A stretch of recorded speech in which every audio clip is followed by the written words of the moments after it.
Good afternoon.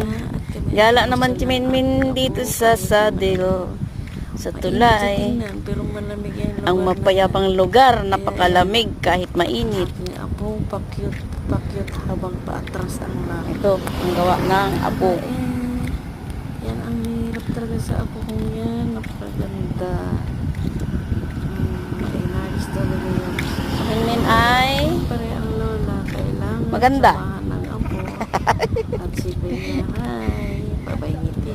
Ang ganda, may ribbon, may butterfly, Kulit. Ayan. may flower.